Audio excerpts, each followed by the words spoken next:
Good afternoon, ladies and gentlemen, and this is another edition of Unheard America, and I'm your host, Leon. Before I start, I have two quotes that I would like to share with you guys because it has to do with support in the African American community. The first quote is from Whitney M. Young, and it says, "Support the strong, give courage to the timid, remind the indifferent, and warm the opposed." Alright, this week we will be talking about supporting the African American community. But first, I just wanted to start by saying that I am nor have I ever been a racist, and I support all walks of life. And this show may be about African Americans, but take this subject and make it into all walks of life. There are a number of people who feel that as an African American person, there is lack of support due to the recent numbers in non-believing people in most African American communities. In life, I think that we all struggle to believe in one another as a race because of what we see in each other as a race. What I mean by saying this is that, let's take for instance in my community of Essex County, downtown Newark, New Jersey, Paterson, New Jersey, East Orange, New Jersey, we all have great downtown areas. And in these downtown areas, we have peddlers and we have people who own shops, mostly African Americans in these communities. Now, I don't know about other communities, but this community, the communities that I named, they're African Americans. So let's take for instance the vendors. I may walk past a vendor on a street corner and say, can I buy this or can I buy that? Because I like what I see. They're showing me, clothes or sneakers or shoes or boots or anything. I like what I see. But some people may walk past these people and look at them as scums of the earth, meaning that they're nothing. They're outside. They're hustling for money, and I feel like that is a way to get money instead of people who sit at home all day and do nothing. So why can't you support these people? Why? Because they're outside? I don't understand that. Today on our show, we have Ahmad Williams of Paterson, New Jersey. He's one of New Jersey's hottest LGBT promoters. He has graced the LGBT scene in the last year and a half. He has worked with the likes of many celebrities, including that of people from Wild 'N Out and a couple other shows on TV. He also has an 8-year-old son, which everything that he does it for his 8-year-old son.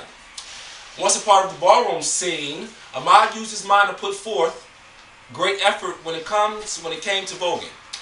Ahmad is now retired from that and continues to bring fun and exciting new ideas to the LGBT nightlife scene. He is here today to touch base on the subject most people don't talk about, that is support in the African American community.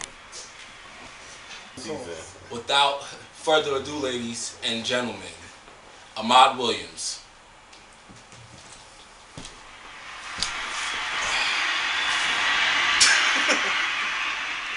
Good evening, sir, and welcome to episode 3 of Unheard America. Of course, we talked before this, and this episode is about support in the African American community. And I'm glad that you're here today to talk about some of the things that go along with this touchy subject. I have a couple of questions for you, but let's just start off. I want to talk to you first, basically, about so why do you feel, you as a person, that there is a lack of support in the African American community? There's a lack of support in the community. There's a lack of hope for people in the community. So I feel honestly like people at this point, everything is, if it's not a come up for me, it's not going to be a come up for you. So there is no support, or there is even no backing for individuals. People are living for themselves. People are not worried what's going on. Worried about what everybody else is doing. Yeah, they're not caring. So why is that? Why do you think they don't care about what everybody else is doing? Like let's say for instance, you are trying to be a young entrepreneur, but you are doing very good at this time. You've been a club promoter for a year and a half, I believe, like a year and some change. And how do you feel? Well, how do you feel like in the beginning? Of course, I'm going to honestly say, at the beginning of your promoting, I didn't think people supported you, but remember the conversation that we had and the ideas that we had, and now people are starting to take a liking to you because they see that you're serious. But they didn't take that into consideration in the first beginning when you were trying to make a come up. So why do you think that the people back then are now more supportive of you now? And I see this all throughout your Facebook pages, your Instagram. They're more supportive of you now than they were back then. And why do you think that? Because with anything that you set forth to do, if there's no positivity behind it, if there are positive people out there, they're not gonna follow. So you have to build the respect, and you have to build the brand, you have to build the branch, and the support will come. It will eventually come. So back then, I felt like my past had a lot to do with what I was getting myself into. Okay. I've rubbed a lot of people the wrong way. Okay. Just me. Still do sometimes, but again, and then when you wanted to come into your own, everybody that you rubbed the wrong way, they either probably say, "Oh, don't support him," or they just was like, "I'm not going to watch him because whatever happened back in the days." But at the same time, like for me and you, we didn't have a falling out, but I told you about yourself, and now you see that didn't stop me from supporting you in everything that you did because in the life that we live in now, we don't have that much life on this earth left. That's how I feel. Like I feel like everything that you want to do in life, whether you are a barber or you want to drive race cars for a living, you have to do it now. So I'm glad that you're doing it now. That's a really good thing.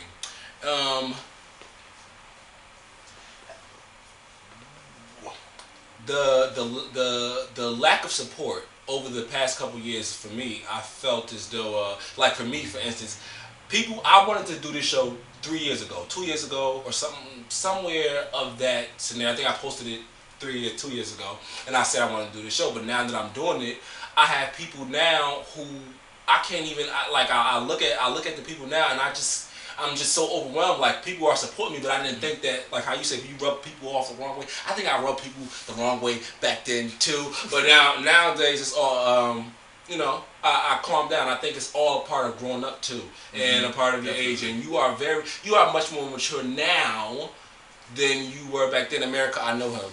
Okay, America. He's a guest, but I know him, America. So you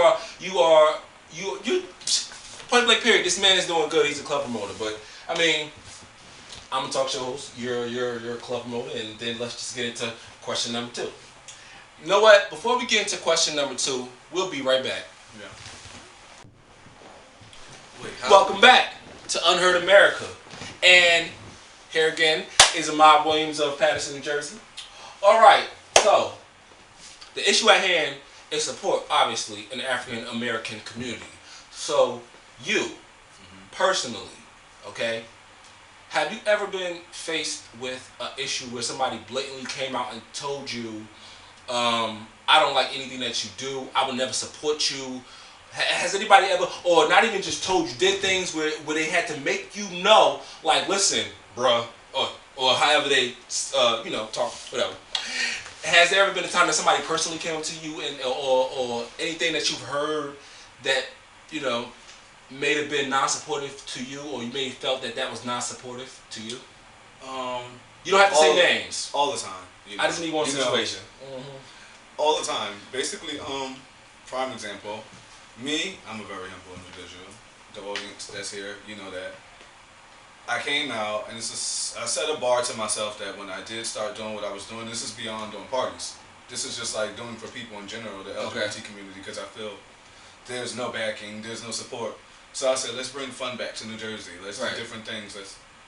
I've encountered a handful of these promoters in New Jersey. Promoters? Yeah, promoters, entrepreneurs, socialites. You claim that they name it. So I encountered a few of them, and America, you see my face. He's just said he encountered a promoter, not even a regular person. A few people. Wow.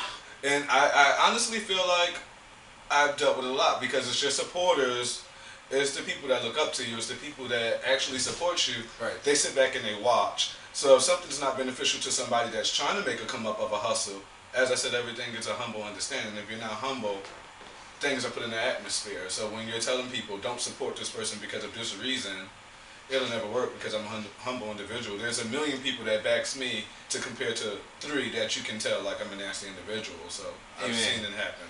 That is a key point.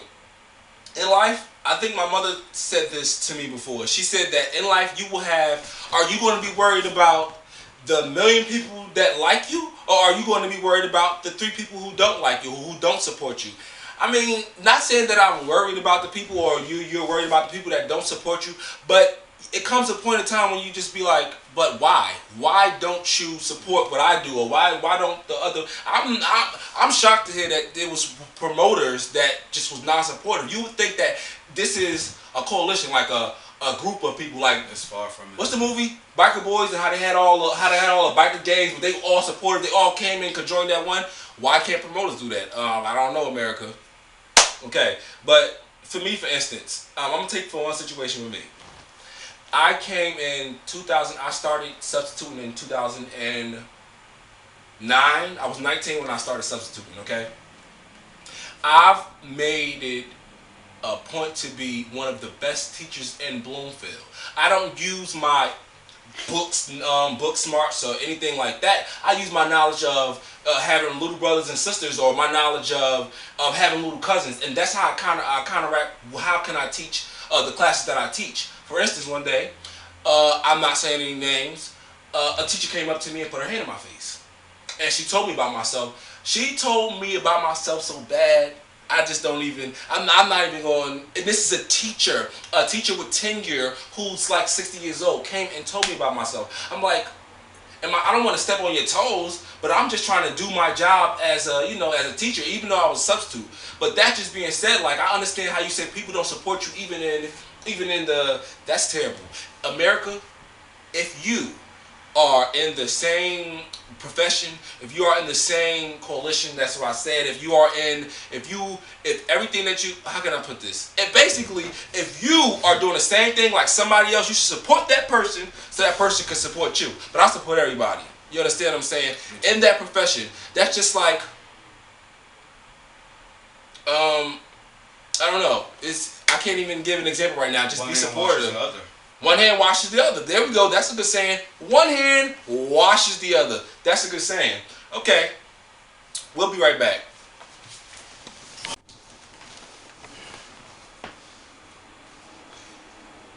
And we're back. We've been talking about support in the African American community.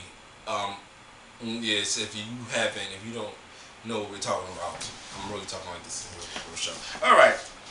It is. No, I'm saying like this is live television. All right.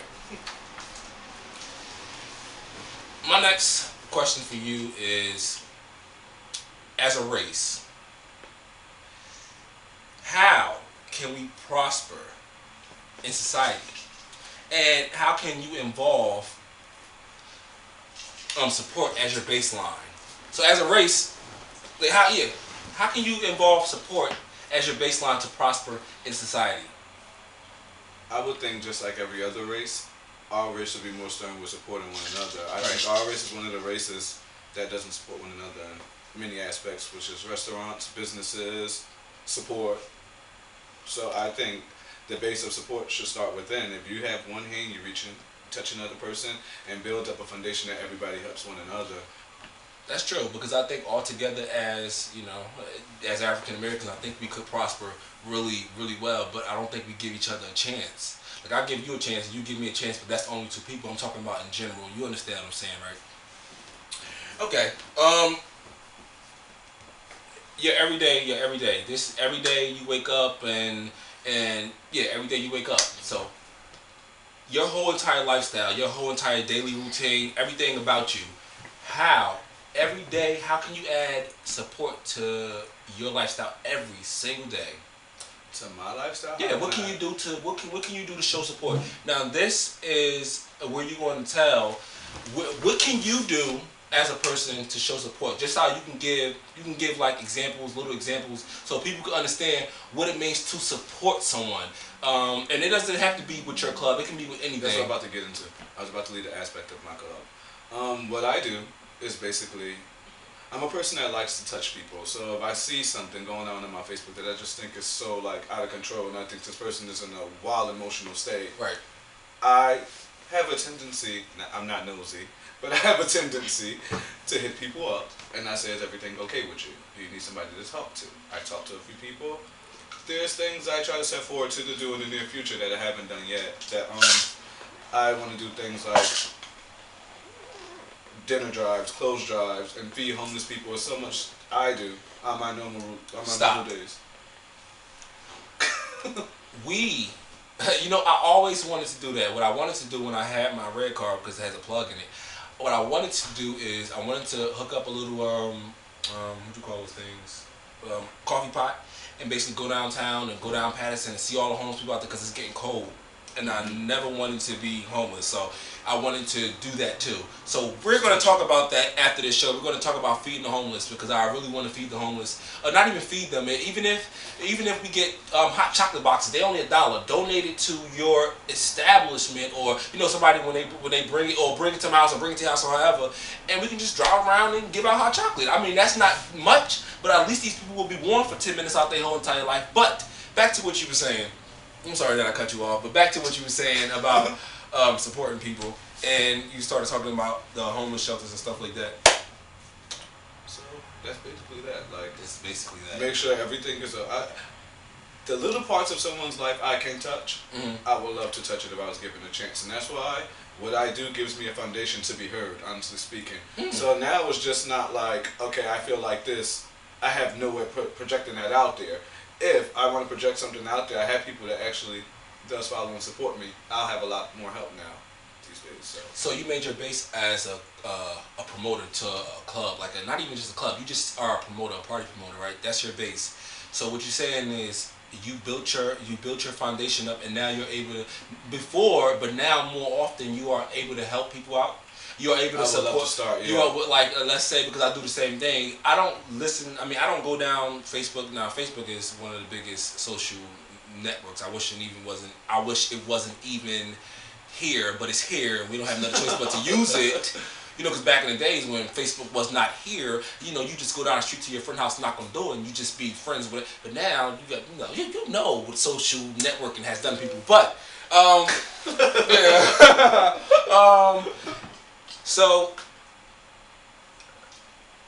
So from the base of you started off, you are a club promoter now, and that's your base, and you take that now. What I mean, like, you made yourself relevant enough to help people out that you maybe never helped people out. Am I getting this right? Am I saying this right? Honestly, in the past, I would have loved to help people out.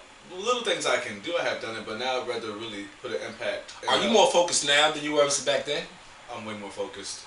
What makes you more focused now? Because it's bigger than me. Like, I'm doing stuff that people. Hear that? It's things it's times where I said I'd rather stop doing what I'm doing, and people just like, no, do not stop. Like, don't stop. So that gives me a drive, and that makes me notice, like, I'm actually out here giving people something to do, something to look forward to, and it's not just parties, because I post and I project things when I have, like, time to sit and write. I let people know there's a lot more things that I have in store to do. I'm new to this, so I have to find outlets, I have to find plugs. You have to build it from, and that's the only way, because if you can't, in life you can't do anything just like that. Anything done overnight done overnight is not right.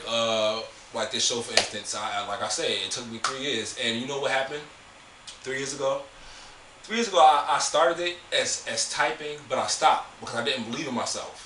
And the reason why I didn't believe in myself, because I thought that nobody else believed in me. But now that I see so many people want this show, I'm going to continue to, every show is going to continue to prosper and, be better. But that was my thinking, because of what this subject is about, support. And you think that, I have support by people, but I want the majority of people to support me. You just can't have everybody support you, but that's just something you always wanted. And I just felt as though, like, I don't know, back then I just felt like I couldn't do much, or I couldn't say much because I didn't go through much. But now that I've been through it, done that, I'm 26 years old, that's when I was 19, and I'm ready. And so I'm glad that everybody is showing me support, and I'm glad that everybody is showing you support. Thursday nights, please tell everybody where to come to Thursday nights on my show. Thank you very much.